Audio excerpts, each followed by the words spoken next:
دقل بريز فيصل يوسف بيفداري انجمن نشمانيا كل سوريا انا كسي كل استوديو ميفاني منه دي بمجاري قلت بيش بكن جناب مامسا فيصل تو بخيراتي بخير بس ايرو جناب سروك شورا قلت البيشي يعني رئيس قرطن وسباسيا جناب سروك كن هر وقتي بمرة سكنية ملتي كرد وقتي جو بيوستي بي هاي هر وقتي سكنية وبيش قرطنا متك يعني قناغات هاري دبشتي روخانا ريجيم أسد جنابينا هشتي مهي جارات هالي ايوي مهي مديد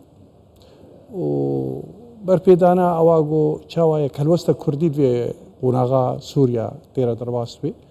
وبرجوان دي ملتي كرد ويك ريزي وش عبديري كر يعني نرك جنابي شان بريز مظلوم عبدي رجي رونشت المسألة بيرا قول وبيشتوي مظلوم عبدي جهات جارك ديب جنابي رونشت بخوستناوي جمرا ايرو جه سربلندائيه بو يعني جمرا جو جارك دي تري ايرو سوريا تشد بي ودفري كردي دا ما جيرا جهاند يعني دفرا كردي وخلكي ملتي كردي ايرو چاوا قالك بريز قرتن او نونريغو شاندو بيشوازياوي بريز مظلوم عبدي رجي چاوا خلكي ملتي كرد هندروي سوريا قالك نرخاندن برنجك بوزيتيف جارك دي تري بيش قرتنا ملتي كرد الهندروي سوريا كر بخوشيا خدي او هاتنا بريز مظلوم عبدي الجم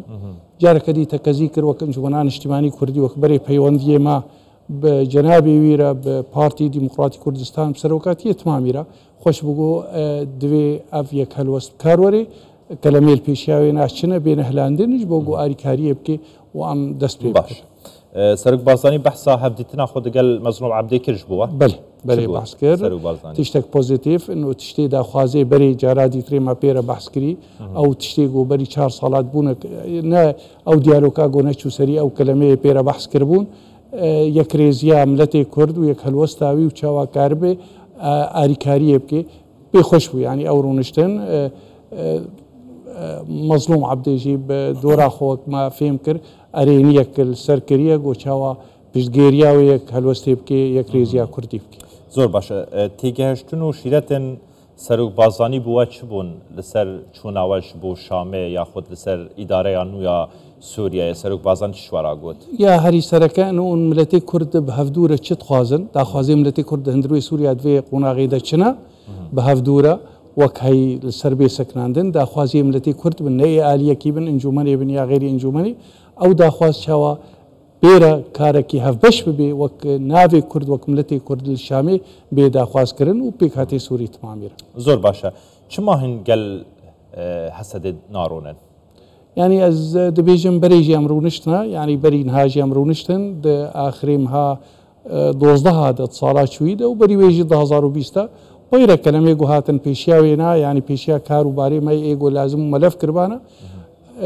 نبغون بس ام رونشتنا ودي سجي از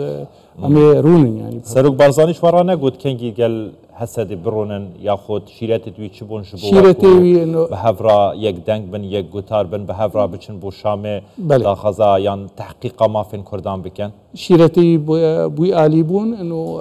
او كلمه هي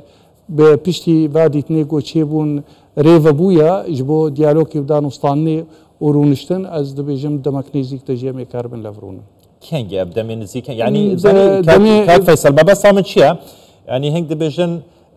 كشف هواء ارينيه يتر جناب سروك بارزاني سرپرش يابان كومبونان دكتن هولين سروك بارزاني بردوامن يعني هم آلية حسده هم آلية انجمن نشمان كرد انا كسيجي باريني بحثا كومبونان دكم يعني او بربس چنا چما نارونن يعني سدم چنا ايرو 21 هي 8 هي يعني 12 13 روج از بيجم او كلام برانيا وهات هلانين مثلا رونشني بو مثلا روجا وامي بردوام كن از دبيجم امي نيزيك جي كاربن لفكن سرنارين كردي هفبش وكاركي جي ام هفدور بكن وك كرد يعني مجدا مزگینین خوش هنه جبو خلقی مل روشاوای کردستان یا میشن به کردان تمام يعني هر چهار پارچه کردستان یا استخوازم دل خوش بون به لیک نزیکنا حسده و انا كسي از بيجم قالك نيزيك بون رو يعني رونشتن نتني رونشتن امولو هيفينج الي خدا وك انجمن عن اجتماعي كردي قومي كاربن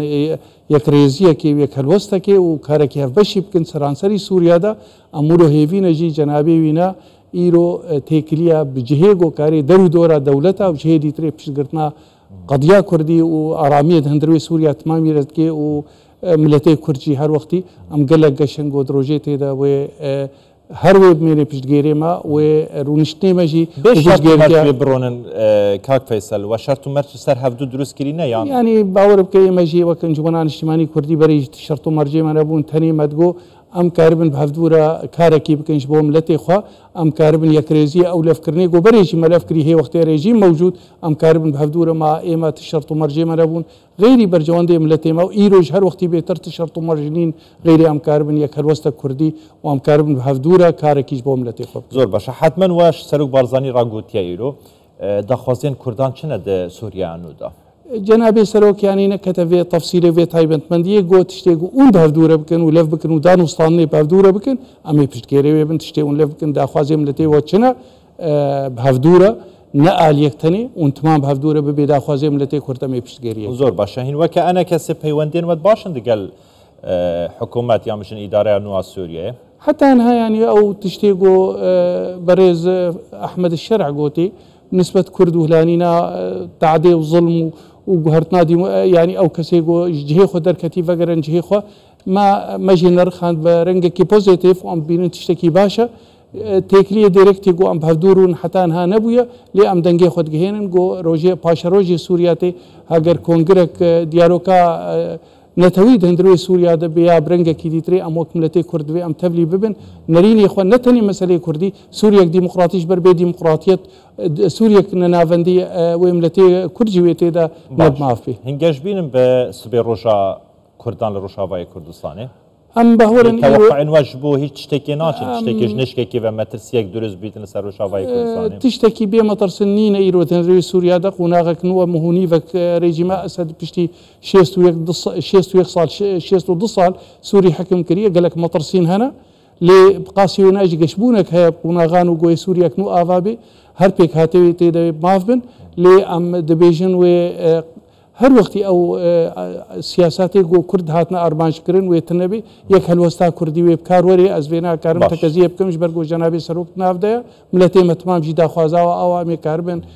كاركي بهفدوره بكر جبلي في مجارين هل روشافاي كردستاني ايرش لسر روشافاي كردستاني هي تايبت تركيا ايرشا دروني كريا بفروكين بفروكابان كريا نرينا واتشي لسر فان ايرشين تركيا بو سر بنداوا تشرين از خوازم بيجم برسابريجي او اگو تگو مثلا ما ام قشن جارك ديتري يعني او رونشنا جو بريز مظلوم عبدي بجنابي سروك مسعود روهاتنا نو نري ويل سوريا سر مستوى وزارة دربية امريكانا بشتغرتنا يكرن اوروبيا بشتغرتنا يكر حتى ايروجي حتى دولتي درو دورا اريرين يكتكن بشتغرتنا يتكن جو او يك هلوست ببي بنجاج بو جو هستنك سياسي دندروي سوريا دا او جو هستنا سياسي نهندك يا جو تيدا كرجي تيدا بجدار بن امولو بهيفينا جو اف مسألة قناغك نيزيك تجي او هستنا سياسي شيء بشتغرتنك ناف دولتي هر بشي يعني ام بنده بين كاك فيصل مهايك قال حسدي بهفراوي برون انه قلت بيجن خوابك انه يعني بيجن ام لهيفيه بين لبنده بين هن بهفرا بيك دنگ بچن شامي دا خازا ما فين كردان بكين از نه يعني مسرك فشارتن ام البندي جو ام كاربن بهفدوره ما كاريبو يعني شاندن خو باشقا ام بشيرن لي ام البندي بون جو ام كاربن بهفدوره وكملتي كرد ام دنگي خو بجين شامي وافشري قد بيرو درو دوري هناك مساله سدي تشرين واديتري ام مولو هيفيت كن جو امريكا رولك بلاي زيني اف دستلاتانو جارك ديتري خلكي سوري ملتي سوري ملتي كرد جيتير خاريه نما بس ايش ودرتي قديتي غرق ديارو كي مساله چاره امريكا تنه تماشا دك خو بيدن كي هتانها بله زور باشه برس فيصل يوسف بيفدار انجمن شمانيا كل سوريا انا كسل استوديت قال مو قال لك سباس هنا هبن سباس شو